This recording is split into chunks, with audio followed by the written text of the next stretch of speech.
Hello everyone, and we're doing another species spotlight. So, obviously today we are doing bull snakes, or Pituophis catenifer sayi. So, there's a lot of misconception that has to do with these guys if you don't know too much about taxonomy. Sorry, Moose, you're being really spazzy right now. Well, kind of spazzy.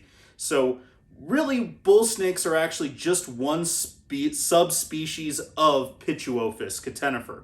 So, Pituophis, that's the genus, that's the bull snakes, gopher snakes, and pine snakes, ones that I am super in love and obsessed with at the moment.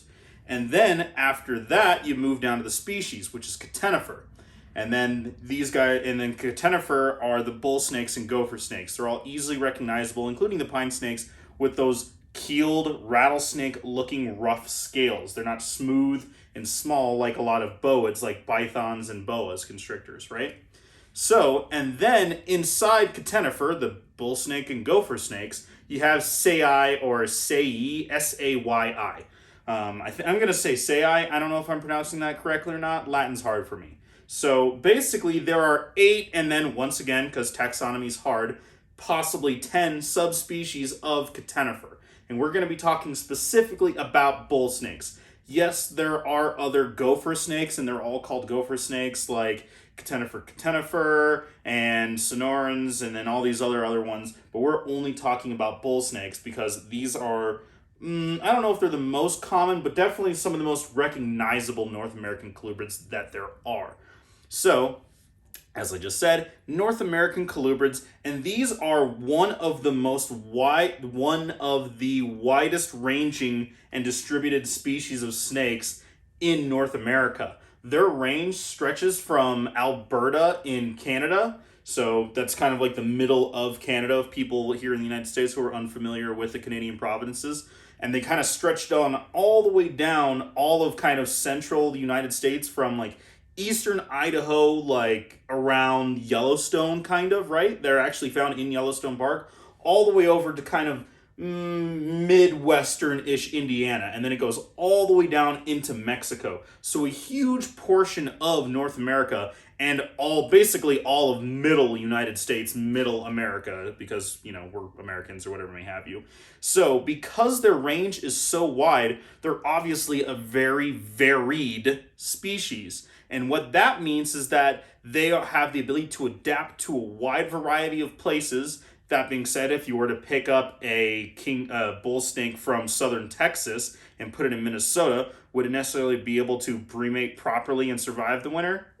It's debatable. But that being said, as a subspecies, I'm just going to call it species because it's species spotlight, as a species as a whole, they're very hardy and can do a lot. So because that range is so high, you're dealing with Canada, Minnesota, Wisconsin, Michigan, all the way down to, Mexico. We're talking summers, winters, humidities, all these things that are so different, and they all adapt very well depending on where they are. In addition to that, their colors also range considerably. So there's this weird thing with bull snakes that they think may or may not have to do with the essentially amount of sun and UVB light that they get depending on their range. So usually, keyword usually, I don't like doing blanket statements as much as possible. I know I do it more often than I would like, but usually, the further north of the range you get, these black saddles and the blotchings along the top part of them, specifically the top part, get a lot darker, and they usually get a lot bolder and take up more space. And the thought behind that is kind of like with blackhead pythons. If the darker it is, the more ultraviolet radiation it can absorb when it's cooler and the days aren't as long and it's not as close to the equator, close to that sun. And then the further south you get, the more reduced black that is. And then inside of all of those ranges, so as you can see, he's this kind of yellow, brown, creamy color, depending on where he is. So in that range, all of that can vary too, to almost a bumblebee gold, to dark brown, to reds, creams, and even whites in some cases, in some localities.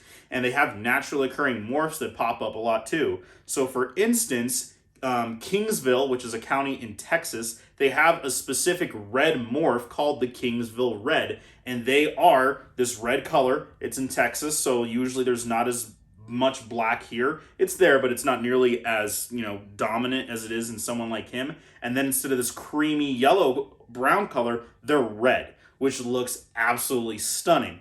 There's also naturally occurring hypos. So there's one that might be my favorite bull snake morph, which is the hypo Stillwater. So Stillwater is a little famous for Stillwater Texas rattlesnake roundups, which is not great, but we're working on that. That's a whole other conversation. They have a naturally occurring hypo that exists there in Stillwater, and it looks absolutely amazing. And if I can, I'll throw up a pic. You are all right, cool. So this will bring me into the next conversation, which the next topic. There we go. And they look absolutely stunning. So these guys are technically constrictor species. So, for instance, you have something like a garter snake. It's not really a constrictor. It just kind of grabs it. And yeah, it'll still wrap up a little bit, but not quite as much. Or like a water snake, or even a Drymarchon like an indigo or a Crebo. They're just kind of a grab, and then honestly, it's a little scary how they eat. They don't really wrap up and constrict as much, and they're not venomous either. These guys are constrictors, and as you saw, I think the camera saw, his tail wrapped up my thumb pretty tight where I actually couldn't pull it off that well. So these are constrictors, and actually these are some of the first described snakes across the journey west across the United States. They were first described in 1807 as they were moving across from like the colonies, and as we further started to move west across the continent.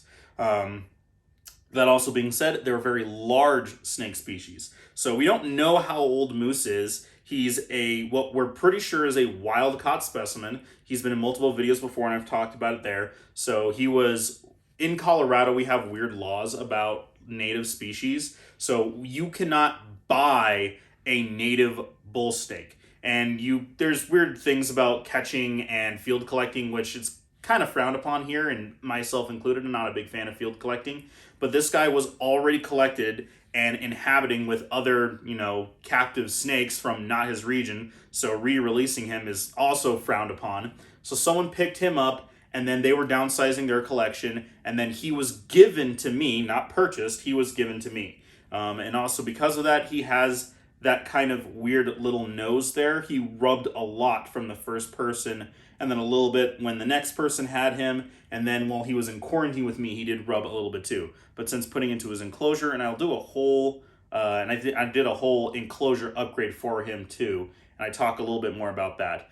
But one of the main differences between the Catenifer sayi, so the bull snakes, and some of the other gopher snakes, is the nostril scale count. They're usually a little bit more narrow, but in his case, because he's, rubbed it so much, that scar tissue is built up, so it doesn't look that pointy. That being said, these guys are absolutely cool, and one of the most defining characteristics of bull snakes, other than just them being large, which, another fun fact about bull snakes, in 1998, there was a record length brought in, and it was 100 inches long. So, for, to make that a little bit easier, 96 inches is 8 feet. So, they can easily obtain 8 feet in length. They usually are more in the 4.5 to 6 range, and that's where he's at. He's probably like just over 4 feet. Again, we don't know how old he is. Eats like a garbage disposal, and that's what they're kind of known for as well. But the other interesting defining trait, because I totally went off on that tangent, and apologies about that, is their hiss and their defensive attitude. So anyone who's in this area of the United States or Canada or Mexico, if you've ever come across when the weather is nice out and you've disturbed a bull snake, what they do if they can't run away or they feel threatened enough to where they don't have an escape or an exit strategy, they will hold their ground and stand up to whatever it is that is intimidating them or as a perceived threat. And so what they do is they will rear up completely off the ground. So they'll rear up almost like a cobra, but they'll stay in like that kind of S shape. And then they will open their mouth and give the loudest hiss. I mean, I don't know for sure if it's the loudest snake hiss. My boas can get pretty loud, especially like the big Imperator rescue girl. But the reason why their snake hiss is so much louder than a lot of snakes their size is because they have a modified epiglottis. So, little bit of snake anatomy right here.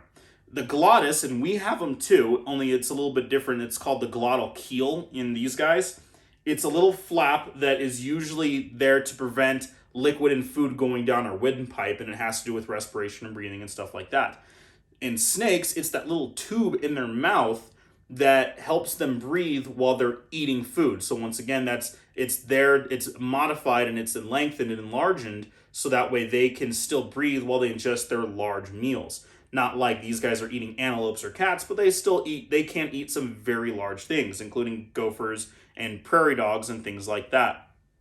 So these guys, and that's pretty much for every Pituophis, have a very enlarged, modified epiglottis. And so what that does is it actually aids in the amplifying of the sound that it makes. So the hiss that they give is already very loud. That modified epiglottis makes it incredibly loud, and it's a very intimidating and scary looking sound.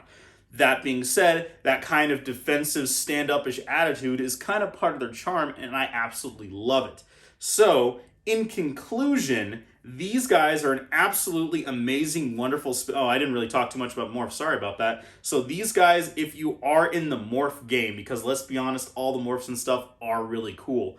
They have a wide variety of morphs. They have hypos, albinos, like I said. I think there's a couple different strains of albino and hypo. They might be compatible. I'm not really sure. There's a xanthic. There's white-sided, there's patternless, all these ones that you can sit there and combo up in addition to those locales in specific area things that I talked about before, those Kingsville Reds, the Stillwater Hypos. There's even people that'll sit there and say like Yellowstone this, Davis Mountain that. I believe there is even, I don't know if it's a true morph or not, but they call it a tiger, where essentially these are reduced and the number are increased to where it looks more like tiger. And so when you put that in with like the more orange or high red animals, it looks like a tiger, not a tiger snake obviously, because that's a real snake, but like it looks like a tiger and it's a snake. So anyway, sorry that I kind of ramble and get off track. I don't know if I can hide as excited and happy and cool that these guys are, and that I get to work with this genus Pituophis and Sei themselves are really cool. Honestly, I wish here in Colorado I can have more, and I can have up to a certain number, but it's in this weird kind of gray area that I don't really want to get too much on because, like I said, it's this weird gray area. But I do have him. I am legally allowed to keep him. I did not purchase him. I use him for educational purposes such as this, and if I ever do any shows like that. So, hopefully you enjoyed this video. If you have any questions about bull snakes, about Pituophis in general, or any question about your reptile needs, please let me know down in the comments. If you are interested, because I did bring it up, in doing like an online reptile video or something like that, please let me know also down in the comments or email me at jzreptiles@gmail.com. That's JZS Reptiles. Because somebody took Jay-Z Reptiles like 9 years ago and he won't let go of it.